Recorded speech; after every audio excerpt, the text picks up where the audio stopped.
All right, today we're going to talk about finding domain and range.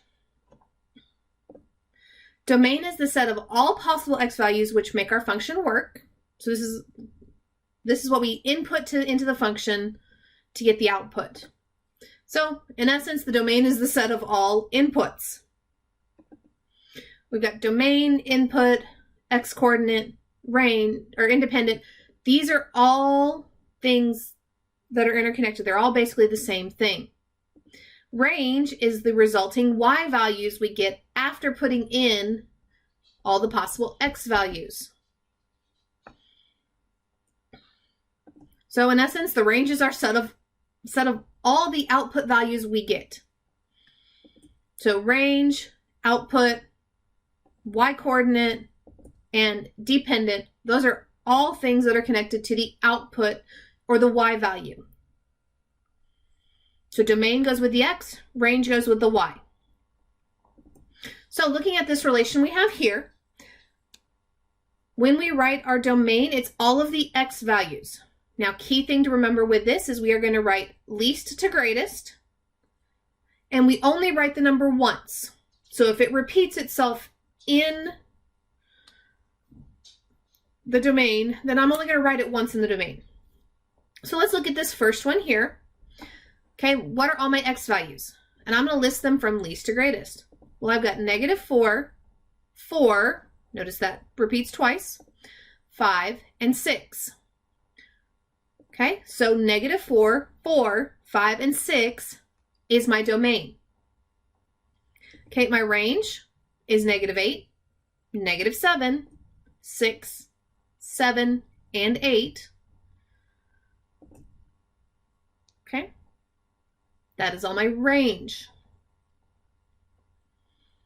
So, list from least to greatest, and the number is only written once. Now, let's talk just a refresher. Is this a function? No. We had -4 that repeated twice, right? And it didn't have the same output each time. So this was not a function. It's a relation, but not a function.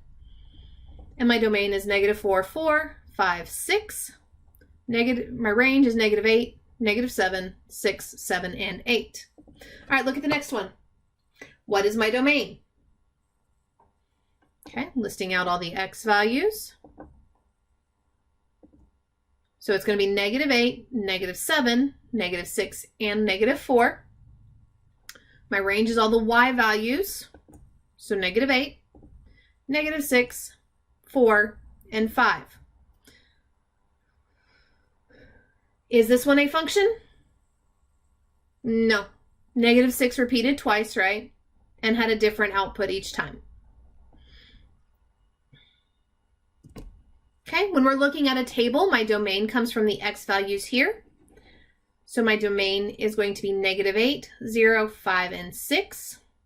And range is always the y value, so this column right here, it's going to be 0, 2, 5, 6, and 8. Is this one a function? No. 6 repeats itself twice with a different output each time. All right, let's look at another table. I've got -7, -1, 3, 1, and 0 in my domain column, in the x column. So my domain is -7, -1, 0, 1, and 3. And my range is -3, -1, 2, and 6. So is this one a function? Yes. We had nothing in the x column that repeated itself. So that automatically right there that tells us this is a function. Every input has exactly one output. All right, from a mapping diagram, these are going to be pretty much straightforward. Even easier than tables, where tables have the x and the y column. We also have an x oval and a y oval. Remember, x and y goes here. Okay. So this is all of my domain, and typically with a mapping diagram, they are going to list it from least to greatest.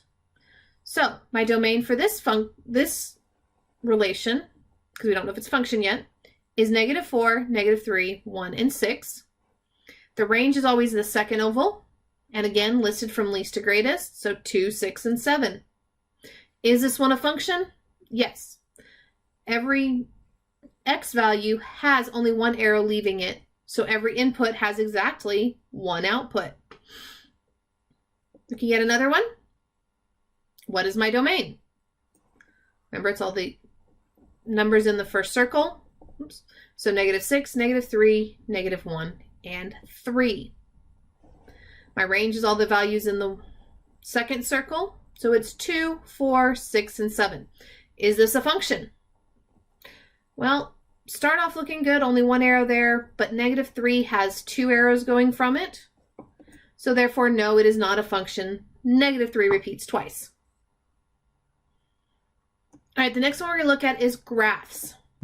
Now, graphs are a little trickier because we do have to pick out the points.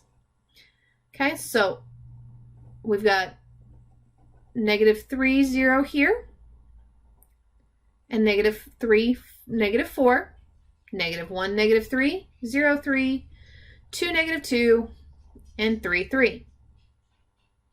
All right, so looking at this, my domain is all these x values. So I'm going to list them out from left to right.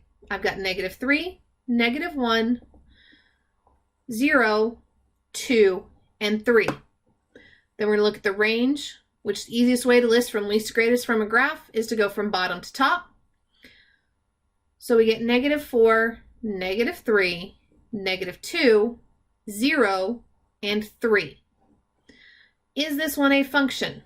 Well, if I were to start to draw my vertical line and bring it across, I'd notice right here, got -3 repeating itself. So no, this is not a function. It doesn't pass our vertical line test. An x value repeats itself. All right, let's look at one more. Okay, I'm going to list out the points: -5, -4, -3, 1, -1, -3, 0, 3, 3, 4, and 5, -3. Okay, so my domain is the x values, so we're going to work left to right. So I've got -5, -3, -1, 0, 3, and 5. And then my range, we're going to work bottom to top. I've got -4, -3, 1, 3, and 4. Okay, is this one a function? Yes. If I were to draw vertical lines down every spot, I'd only hit one point at a time. So every input has exactly one output, or it passes the vertical line test is a reason why. All right, that's all I have for you in this video, and I will see you in the next. Remember, domain is the set of all input values, range is the set of all output, and we write from least to greatest with no repeating numbers.